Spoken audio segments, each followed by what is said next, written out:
मेरे प्यारे देशवासियों, मैं आपको एक ऑडियो सुनाता हूं। हेलो। सर नमस्ते सर। नमस्ते। सर बोलिए सर। देखिए, ये जो आपने एफआईआर नंबर मुझे सेंड किया है, इस नंबर के खिलाफ 17 कंप्लेंट्स हमारे पास। आप ये नंबर यूज कर रहे हैं? मैंने नहीं यूज करता हूँ सर। अभी कहाँ से बात कर रहे हो? Sir Karnataka sir. वो घर में हूँ सर।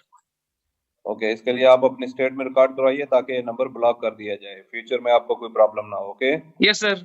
अभी मैं आपको कनेक्ट कर रहा हूँ, ये आपका इन्वेस्टिगेशन ऑफिसर है। आप अपनी स्टेट में रिकॉर्ड करवाइए ताकि ये नंबर ब्लॉक कर दिया जाए। Okay, yes sir, yes sir, yes sir. अब बताइएगा मैं किसके साथ बात कर रहा हूँ। अपना आधार कार्ड मुझे शो कीजिएगा वेरीफाई करने के लिए, बताइएगा। सर मेरे पास अभी नहीं है sir Aadhaar card sir, please sir. Phone आपके फोन में है?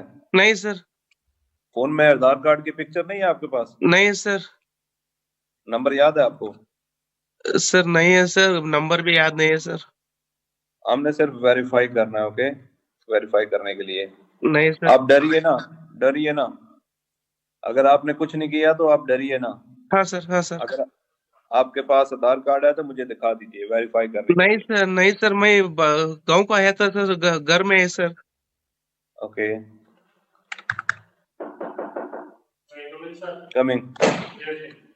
जय हिंद। इस व्यक्ति के वन साइड वीडियो का रिकॉर्ड करो as per the protocol. Okay, ये ऑडियो सिर्फ जानकारी के लिए नहीं, ये कोई मनोरंजन वाला ऑडियो नहीं है। एक गहरी चिंता को लेकर के ऑडियो आया है। आपने अभी जो बातचीत सुनी, वो डिजिटल अरेस्ट के फरेब की है। ये बातचीत एक पीड़ित और फ्रॉड करने वाले के बीच हुई है।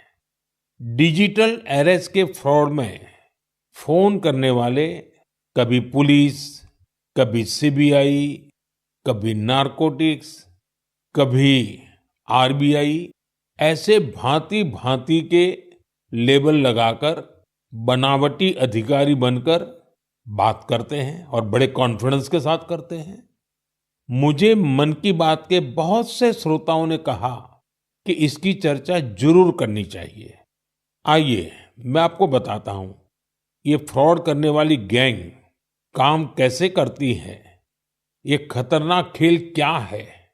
आपको भी समझना बहुत जरूरी है, औरों को भी समझाना उतना ही आवश्यक है। पहला दाव, आपकी व्यक्तिगत जानकारी, वो सब जुटा करके रखते हैं। आप पिछले महीने गोवा गए थे, है ना? आपकी बेटी दिल्ली में पढ़ती है ना? वे आपके बारे में इतनी जानकारी जुटा कर रखते हैं कि आप दंग रह जाएंगे। दूसरा दाव, भय का माहौल पैदा करो। वर्दी, सरकारी दफ्तर का सेटअप, कानूनी धाराएं, वो आपको इतना डरा देंगे, फोन पर बातों बातों में आप सोच भी नहीं पाएंगे। और फिर उनका तीसरा दाव शुरू होता है। तीसरा दाव, समय का दबाव। अभी फैसला करना होगा, वरना आपको गिरफ्तार करना पड़ेगा। ये लोग पीड़ित पर इतना मनोवैज्ञानिक दबाव बना देते हैं कि वो सहम जाता है।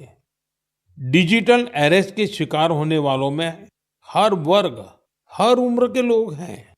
लोगों ने डर की वजह से अपनी मेहनत से कमाए हुए लाखों रुपए गंवा दिए हैं। कभी भी आपको इस तरह का कोई कॉल आए तो आपको डरना नहीं है। आपको पता होना चाहिए, कोई भी जांच एजेंसी फोन कॉल या वीडियो कॉल पर इस तरह पूछताछ कभी भी नहीं करती। मैं आपको डिजिटल सुरक्षा के 3 चरण बताता हूं।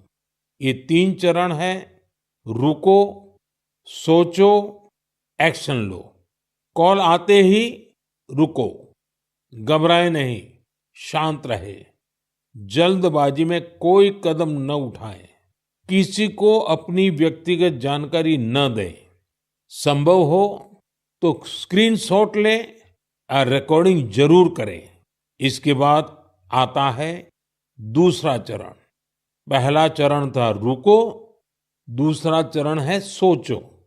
कोई भी सरकारी एजेंसी फोन पर ऐसे धमकी नहीं देती।